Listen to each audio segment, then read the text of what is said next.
नमस्कार। आज हमारे पास एक छोटी लेकिन काफी डरावनी कहानी है विश्लेषण के लिए, द लास्ट रिकॉर्डिंग। ये कहानी है रवि की, एक फ्रीलांस ऑडियो एडिटर।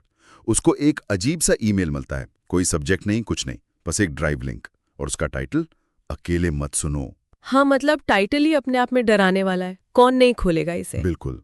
तो रवि की जिज्ञासा जागी और उसने खोल दिया। फाइल का नाम था finalvoice.mp3। शुरू में तो बस स्टैटिक की आवाज थी, फिर हल्की सांस लेने की आवाज सुनाई दी, और फिर वो पल आता है 37 सेकंड पर। हाँ, 37 सेकंड पर एक धीमी फुसफुसाती हुई आवाज, वह तुम्हें देख रहा है रवि। बस यहीं से असल डर शुरू होता है। और देखिए कैसे एक साधारण सी लगने वाली ऑडियो फाइल वो सिर्फ जानकारी नहीं रह जाती, वो एक धमकी बन जाती है, एक्टिव हो जाती है। हाँ, सही कहा। रवि को पहले लगा कि शायद कोई मजाक कर रहा है, होता है ना ऐसा। हाँ बिल्कुल, पहली प्रतिक्रिया तो यही होगी। और वो फिर से प्ले करता है, और इस बार आवाज बिल्कुल अलग थी, जैसे टूटी हुई किसी और ही दुनिया से आ रही हो। और वो कहती है, मैंने उनसे कहा था इस माइक का इस्तेमाल मत करो। ये सिर्फ आवाज रिकॉर्ड नहीं करता, ये जान लेता है। रोंगटे खड़े हो गए मेरे तो पढ़ते हुए भी। हाँ, और इसके तुरंत बाद एक भारी गुस्से वाली आवाज आती है। तुमने सुन लिया, अब तुम पर निशान लग गया है। निशान लग गया मतलब क्या इसका? ये बहुत दिलचस्प है। निशान लगना, जैसे कोई डिजिटल श्राप हो या कोई वायरस जो सुनने भर से फैल जाए।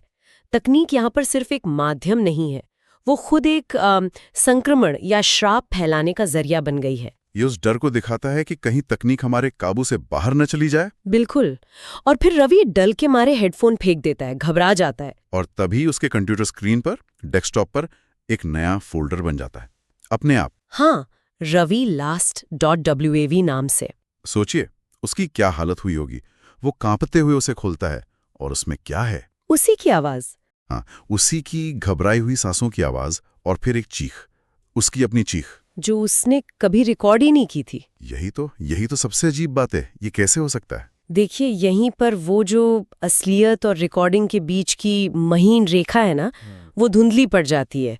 कहानी ये सवाल उठा रही है कि क्या टेक्नोलॉजी सिर्फ रिकॉर्ड कर सकती है, या वो असलियत को बना या बदल भी सकती है। जैसे रिकॉर्डिंग ने भविष्य को पकड़ लिया हो। हाँ बिल्कुल, ये तकनीक के उन अनजाने अप्रत्याशित नतीजों का डर है जिसके बारे में हम सोचते नहीं। और फिर वो सीन जब वो कंप्यूटर बंद करने की कोशिश करता है, हाँ, और कंप्यूटर बंद नहीं होता, उल्टा वेबकैम की लाइट जल जाती है। और कैमरा फीड में उसे कौन दिखता है? वो खुद, मतलब स्क्रीन पे रवि बैठा दिख रहा है, कंप्यूटर को घूरता हुआ, जबकि असली रवि तो खड़ा हो चुका है पास में।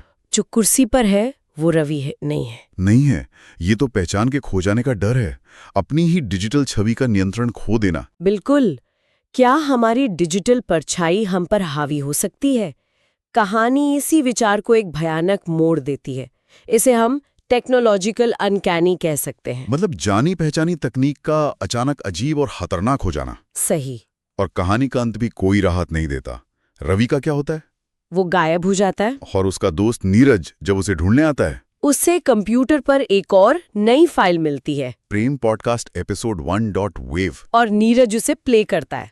आवाज आती है रवि की, पॉडकास्ट में स्वागत है, मैं अब इसे होस्ट नहीं करूंगा, लेकिन वो करेगा। और फिर वही भारी गुर्राहट, और नीरज के पीछे दरवाजा धीरे धीरे बंद होने की आवाज आती है। मतलब ये सिलसिला रुकेगा नहीं। हाँ, ये डिजिटल श्राप या जो भी कहें, ये जारी है। तो ये कहानी सिर्फ एक भूत प्रेत की कहानी नहीं है, ये उससे कई ज्यादा है।